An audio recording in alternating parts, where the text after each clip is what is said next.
Yeah, sure.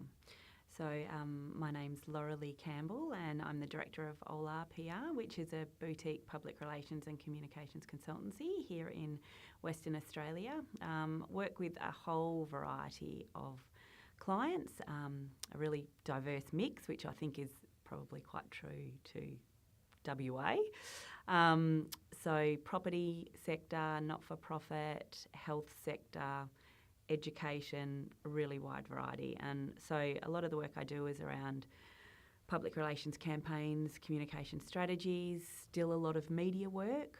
Social media is a big space too that I work in. Copywriting, sort of some internet marketing in the mix, influencer PR, online PR. So I guess my day-to-day work is really broad and keeps it interesting. Fantastic. Thanks for mentioning influencer PR. I'm going to come back to that later. So in terms of research, what do you think are your client expectations when it comes to research, but also measurement and evaluation? Yeah, so it's an interesting one because I think a lot of the clients that I work with are sort of at least medium-sized businesses, so they'll have their own in-house marketing team and just don't necessarily have the public relations or communications expertise in-house. So that's where I come in. Which is great because generally someone with a marketing background has a really strong understanding of the value of research before you even start a campaign. Having said that though, we're in a really tough economic market still here in Western Australia. So I don't think the same amount of money is being spent on research as it perhaps has been in the past. So a good example is a property developer that I do a lot of work with. We've literally just launched a campaign and it's basically around selling land in Western Australia, and the property market is not strong here at the moment. It's probably at its lowest ebb it's been in a long time. But we knew that we needed some research insights into developing this new campaign. So when we used to spend a lot of money on research, we had to come up with more cost-effective ways of just getting some consumer insight before we did the campaign. So the good thing is there's ways to do less expensive research, or you can actually do research that doesn't cost you anything at all, just desk-based research, chatting to staff internally about the feedback they're getting. So I think you can always do research and it's really important. Most clients that I work with do understand the importance of it up front, but it just does come down to budget as to how well you can do it now.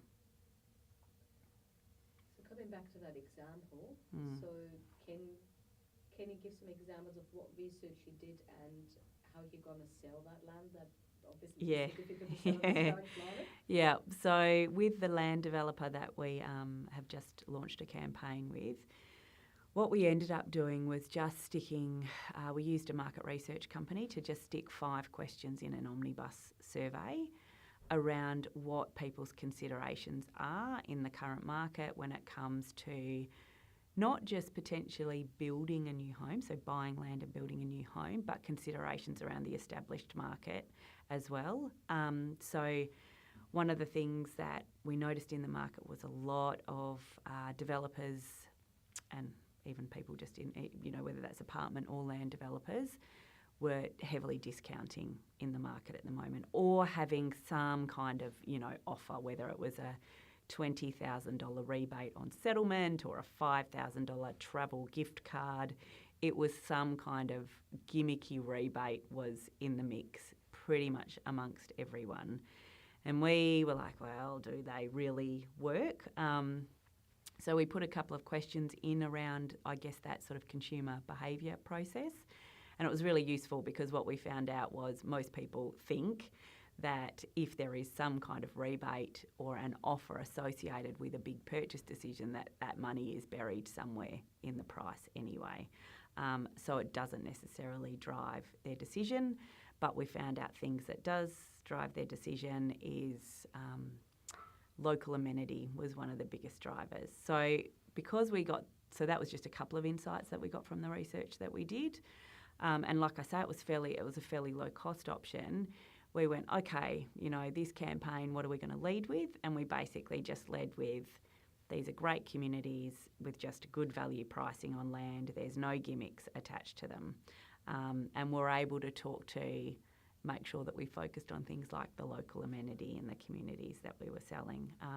So those little bits of insights did really channel what I guess the sales team now works with in this campaign. So it's been good. Fantastic, that's great.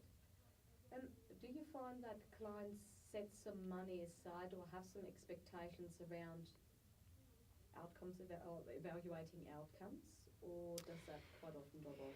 That is, so when it comes to evaluating outcomes, so I think clients are quite willing to spend money in a bit of upfront research, but when it comes to closing the loop and the research at the end, there are not many clients in the current market that spend that money now. I have certainly the ones that I work with, only because they're generally their success measures, say in the case of the land developer that I've spoken about, their success measure, of course, is going to be, well, how many sales did we get in that period? So did that campaign work?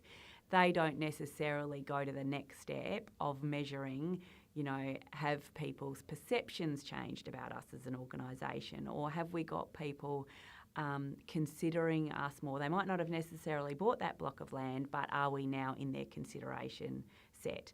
They don't necessarily spend the money getting the hard and fast answer to that. I think, when you talk with the team afterwards, and particularly the sales team that's at the front of the sort of front end of the process, they can give you some anecdotal evidence, but we don't have those true measurements in place, which is a shame, because if you could do all of that and close the circle beautifully, you're so well informed for the next campaign that you run. Yeah, fantastic, thank you.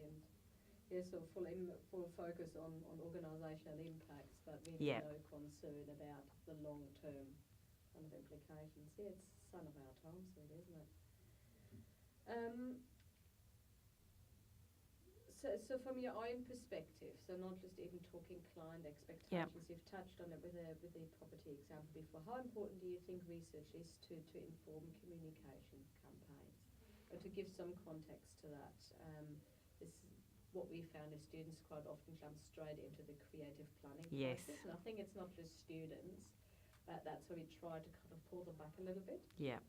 So definitely for me, taking the big step back and doing your research before any campaign is critical, because I just don't think you can develop a campaign without that upfront. So, like I've said, you don't necessarily have to spend money on that research component, but just taking the time to understand, well, starting with the organisational objectives, but then understanding the audience that you're trying to reach and really understanding what motivates them. And you can do that, through desk research. It might be, or you can do that as an internal process, chatting to a few of an organisation's customers. But you don't, unfortunately, then if you jump, say, into a big creative idea, that's the exciting part that you want to sink your teeth into. If you do that first, there's going to be a very strong chance that that's not going to resonate with the people that you need it to. So just taking the time and to understand actually also the industry and landscape you're working in, because there could be trends that are shifting, that you can read a lot of that in the media as well, just see how trends are shifting. Someone else could have done research for you that you can pick up on and use to inform your campaign. So I think you absolutely have to do research, and if you don't have the budget for it, you can at least do some desk-based research at the beginning of every campaign. But 100% that is absolutely essential. Fantastic. Can you think of any other examples around that to illustrate what kind of research you might have done and how it's kind of informed your approach? Yeah, so an example of some research that I've been doing with a not-for-profit organisation. So, this is an organisation that doesn't have money for research up front. But one of the things that we wanted to do, they've got, I guess, a bit of a lack of perception in their industry. So we thought the easiest way to actually, get a feel for where they're sitting was we picked out a couple of people from each of their stakeholder groups, and we've just sat down and done a whole lot of interviews. So whether that was with internal staff members, they're a health organisation, so some of the researchers that work with them, some of their board members. They have some participants that are part of the study as well. So we've sat down, and who are integral to the study, sat down and spoke with some of them. And it was just a series of very simple interview questions just to test what their perception was. If they had to describe this particular health study, how would they describe it? What they think people think of it, where they think even the opportunities are in promoting the study, what they their perceptions around the current brand as well. And that was exceptionally useful because I thought I had a fairly good understanding of the organisation just from chatting to the directors and the manager as to where it was at. But what that uncovered was some very, very strong insights that even I was surprised about. So that is such a simple way to do research, is take the time to talk to a few stakeholder groups. And the great thing is that generally organisations will have good relationships with someone in each of their stakeholder groups. And even if it's just picking up the phone to them and having a 15-minute conversation, asking sort of a series of questions, that can be an exceptionally useful, low-cost way to do upfront research. Fantastic, that's great, and thanks for throwing interviews into the mix as well. That's fantastic. Can I get you to briefly talk also about the role of measurement to make sure campaigns do stay on track, and if you've got any examples where you might have had to make some adjustments? Yeah, so generally at the start of a campaign, you'll always hang some objectives around them because that's what you want to be measured against at the end. So I think actually that's an important point as well, is making sure that you really take the time to get those right and make sure that they are measurable objectives as well right from the beginning. And so those objectives too should absolutely align with the overall business's objectives. You want to be achieving something that's meaningful.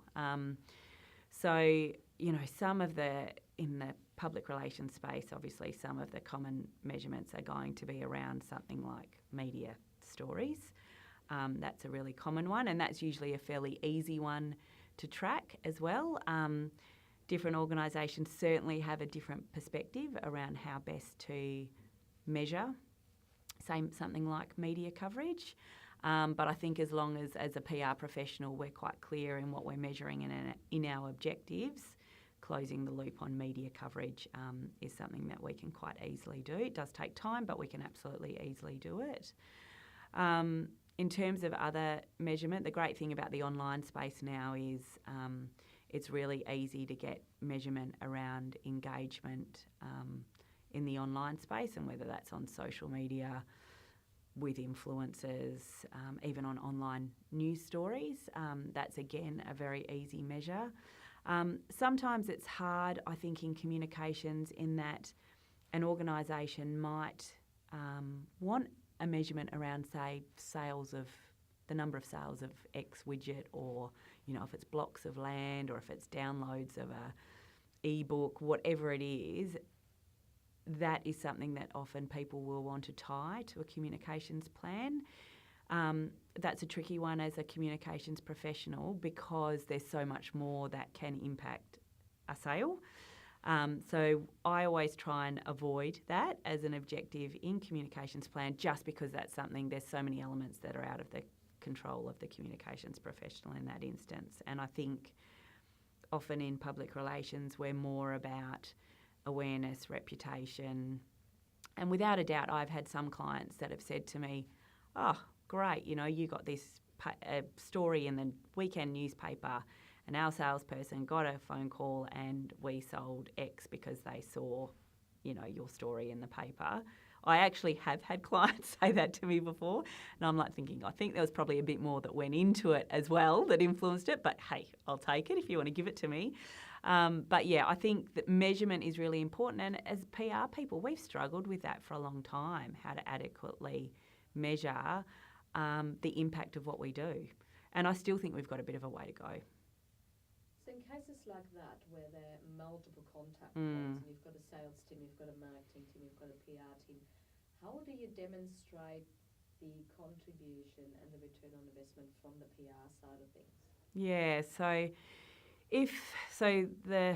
and it can be marketing, sales, PR, we can overlap in our function a little bit, certainly in the online space. But I think if you have clear responsibilities in place for each function, and then the clear measurement tools in place, you can silo it a little bit. So, for example, certainly in the media space, so if you get editorial or, clients on the radio or on television, something like that, generally I'll always have an upfront measurement about, so it's not just the number of clips, it's generally the content in the clips. So is it something where we got our key messages for what we really wanted to say? Were they published in there? Was one of our spokespeople quoted? Maybe was there a photo? Was there a headline? And the Public Relations Institute of Australia has a really great measurement and evaluation tool for media, which I think is a great tool. It does take time, so that is definitely something that I think you have to account for, is that to really do that properly, it is going to take time for you to do that, but it is a really useful tool, and I think it's probably the best one for truly demonstrating return on investment, because you can put your budget in there for media relations. You can look at the basically the cost per opportunity for one of your audience members to see that, and basically come out with a dollar figure, which sometimes management and boards will want to see. And the great thing is that usually is really a very nice little dollar figure that's attached to it, because normally the cost per opportunity of someone to see it is so low for PR. So we do look very cost effective with a measurement tool like that. Social media is certainly one, and my focus would always be on engagement statistics, because the way often I'll use social media for clients is more a relationship building tool rather than a hard sales tool. Now, we will run advertising campaigns which are direct links to sales pages and that sort of thing, which you can do a measure of traffic over. So they are good tools for that, really, sales, but equally the engagement statistics are something that I'll always have a communications objective around when it comes to, say, something like social media as well. I find that tricky because actually, I'll come back to ABS later on, but the tricky thing I find is that you don't get the circulation figures anymore. Yeah. Newspapers don't actually provide them. Yeah. So some tools that you get, so I use a subscription, a media monitoring and social monitoring service called Meltwater, and they won't always have circulation. They'll have reach of an article, but they won't have circulation. And that would be easier online rather than offline. Yep. Yeah. Okay, so you've bitten the bullet and gone for Meltwater, have you? Yeah. Yep. Interesting. You mentioned measuring or using awareness and reputation as key objectives to demonstrate value. How do you evaluate those? Yeah, see, that's one of the really tricky ones. So measuring awareness and reputation, you have to close the loop on really, really good, solid research. So even though I think, so in the context of awareness and reputation, I think that is our role as PR people. That's certainly something that we are involved in and have influence over. But to really measure that properly, you've got to be researching your stakeholders up front, talking to them up front, doing some kind of measure of where they're at up front, and then you've got to be closing the loop at the end of the campaign. That's in an ideal world, and that doesn't always happen, unfortunately. Okay. So in general terms, you talked about media. Overall, just giving some examples, how do you normally demonstrate impact or really return on investment to your clients? At the end of a campaign, what do you go back with to demonstrate they actually got value? Yeah. So in terms of media and demonstrating value, a lot of clients, particularly if it is a campaign period, will pull together a report for them. So I do use a media monitoring and social monitoring service, so it's fairly easy for me, a paid service, so it's fairly easy for me to pull that out into report structure. I can do it all from that platform. Interestingly, inbuilt into that platform though, and I've had a conversation with them, is still AVEs or advertising value equivalents. And I actually had a colleague who works in the PR space only yesterday call me and say, oh my goodness, do you happen to have, something where I can calculate the advertising value equivalent for these following publications, because I've got a client asking. And she was like, I know, that's terrible, we shouldn't be. So what is interesting is that there are platforms out there that are still using something like AVEs, and some clients certainly are still asking for it. But I definitely try and avoid that if I can, unless someone's jumping up and down and asking for it, because I think there is a more valuable measure. And so the reports I'll pull is certainly coverage reports, and it will show things like reach within them. You can put some tags in terms of key messaging. So generally at the beginning of any communications campaign, there will be a set of key messages that you're hoping to communicate throughout it. So actually doing a check measure on whether those key messages have, formed part of each of the pieces of media coverage. Little things like as well, if I use the PRIA evaluation technique, I'll always make sure we're just measuring against the objectives. So, whether it's shared coverage with a competitor, we're not going to necessarily say that was as successful piece of media as, say, one that wasn't. Sometimes getting the organisation name in the headline is something that's very important to some clients. So the measurement is different, but certainly a media coverage report and some commentary around key messages, how many people we reached. People still love numbers though, and that is the big thing. So that's where the PRIA's measurement tool in terms of the dollar figure is great, but also the number of, a lot of people still want to know how many eyeballs did we reach, basically. And usually they're very good figures, so they make it look really good on an end of campaign report. So what about beyond media? Yeah, so again, social media reporting too, a lot of that I still focus, most of that is around engagement statistics. So, it might be a piece of campaign content that has been shared or commented on. Generally can pull out a little bit of a report on whether the comments, if they were negative or positive as well. So try and measure sentiment, because if you were just counting comments, that's not going to be an accurate reflection on social media. But certainly, again, people still love numbers, so you can pull out great engagement statistics, but often people will still love if they've seen that the number of people that say like their Facebook page or follow them on Instagram has grown over a campaign period as well.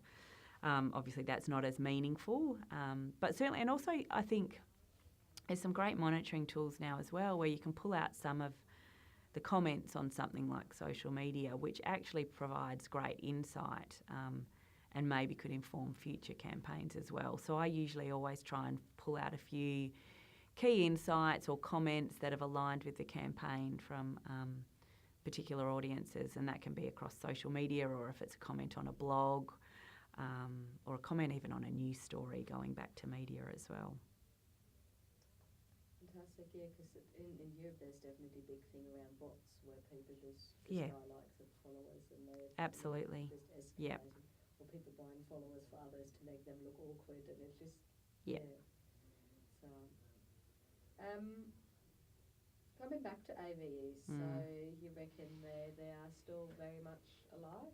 Yeah, I think it's interesting. So AVEs, I think some clients actually, I think we've come a long way with AVEs. So certainly some clients will actually put a lot more value over a media story in their local newspaper than they will an ad, because they feel it's still that third-party endorsement, it's a bit more authentic, it's someone else saying how great they are, it's not them taking out a half-page ad saying how great they are.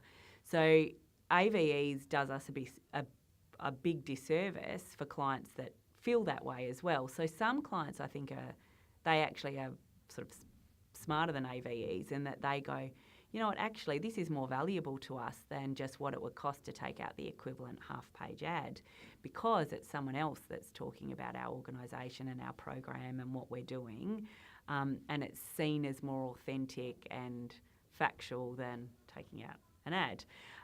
So I think we are a fair way along from that perspective, and that organisations are definitely seeing the value of, say, editorial placement, but there are still clients out there that like that dollar measure.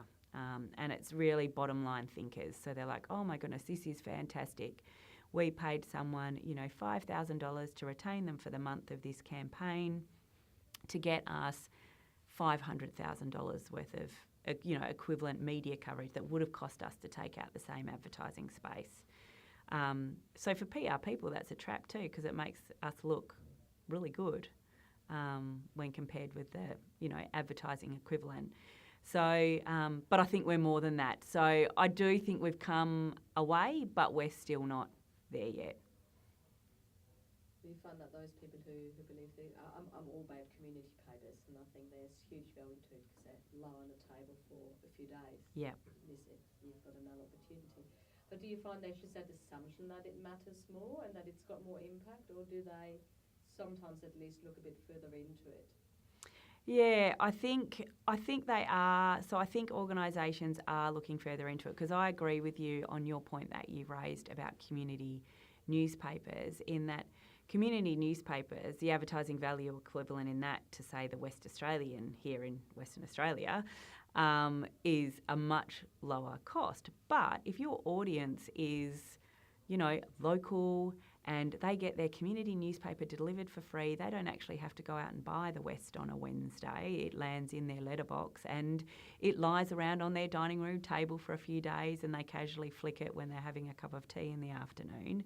That is actually the perfect media outlet for you to be in over, say, the West, which that same audience wouldn't have had a chance to see. So that is where advertising value equivalents are tricky as well, because it doesn't really reflect necessarily the ideal audience and the value to that ideal audience. So I do think certainly a lot of the organisations I work for, if we've got a particular story, they would say to me, number one for us would be to get it in our local community newspaper, because we know that's where our catchment is.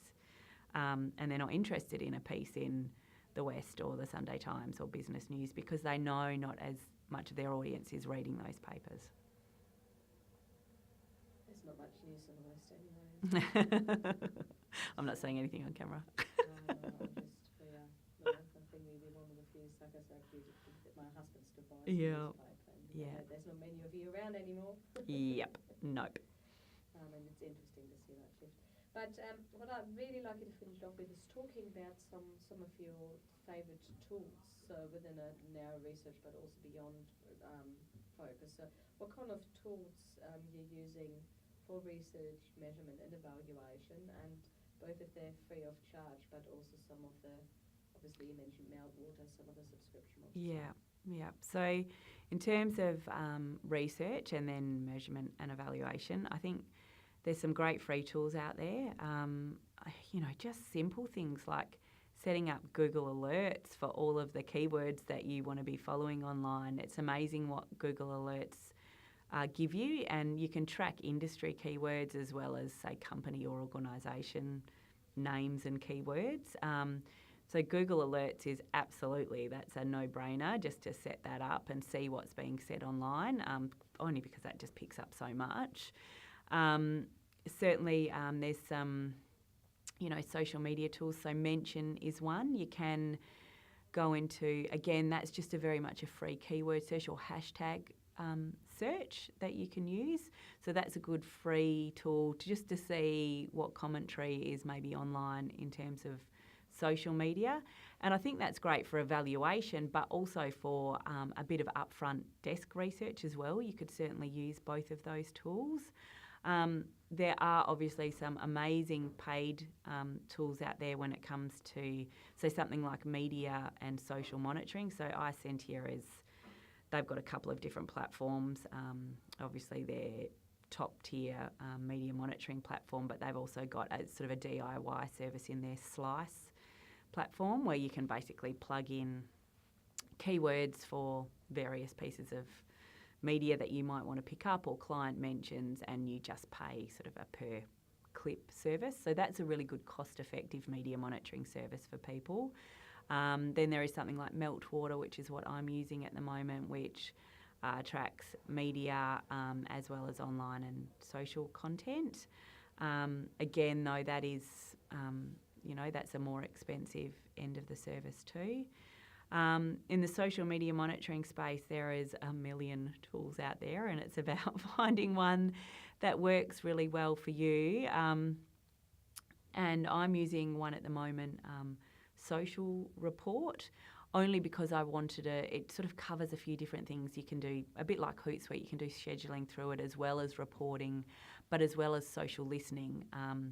So it's one that I'm using at the moment just to cover off those three areas of social monitoring.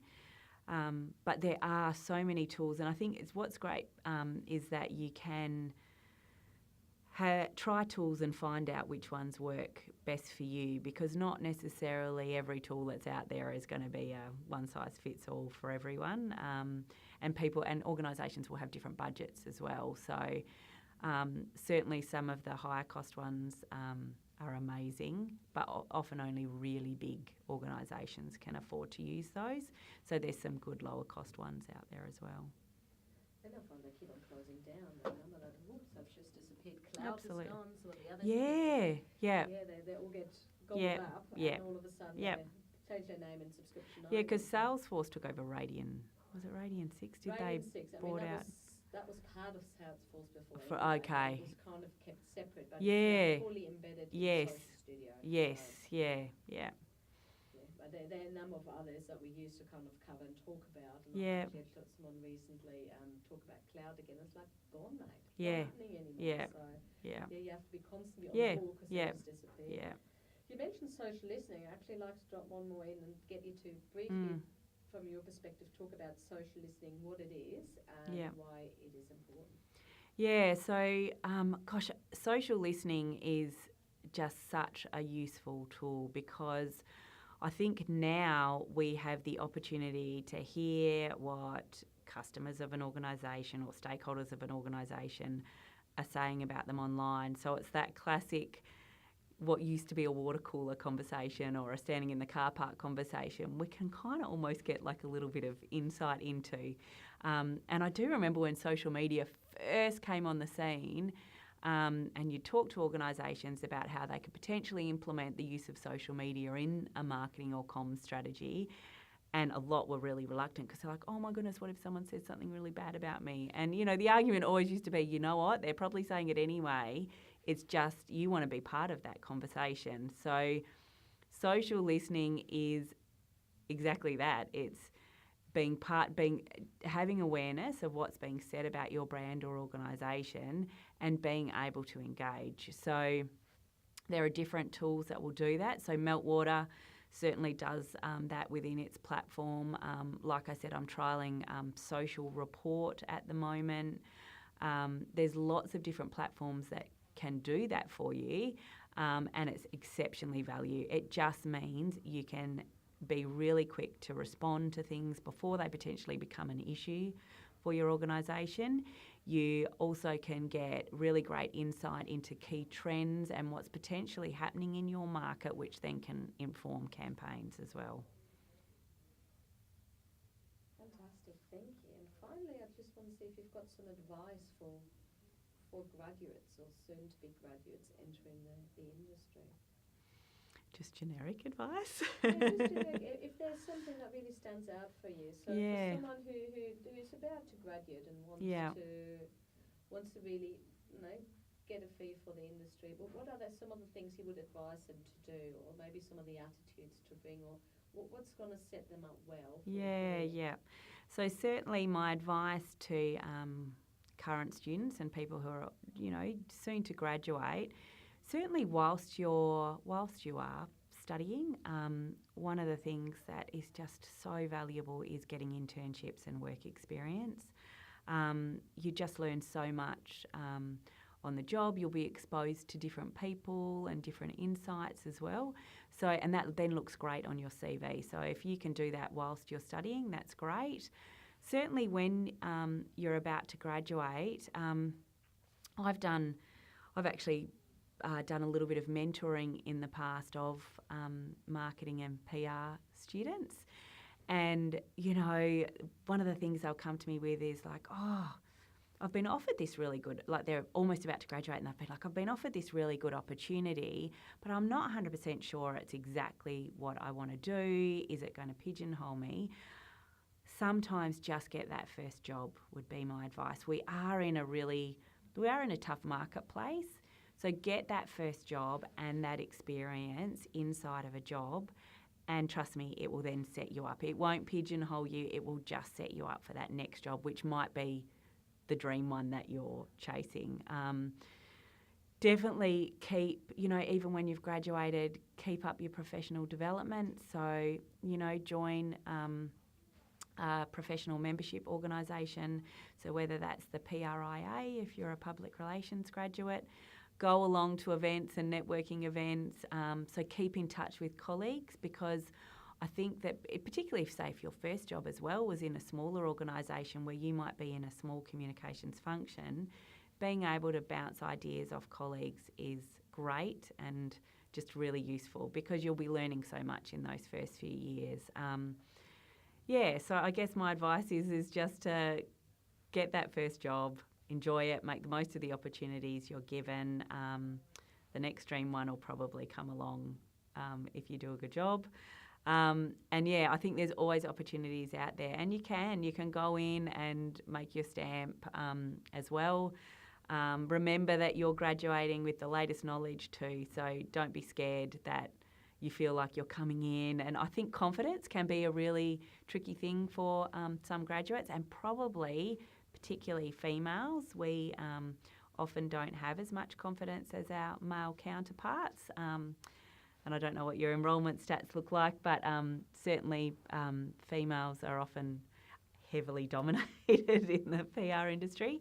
But remember, you know your stuff too. You've spent a good few years learning, so you can actually bring a lot to the table as well. So don't be afraid to. I'm always like, no idea is a bad idea. So it's worth bringing to the table and discussing too. So certainly take those opportunities when you can. Brilliant, thank you. That's it for me, unless you've got anything else you think. I don't think so. Fantastic. No, thank you. That was awesome. Thank you very much, Lorelei. No worries. You're welcome. That was good. Brilliant.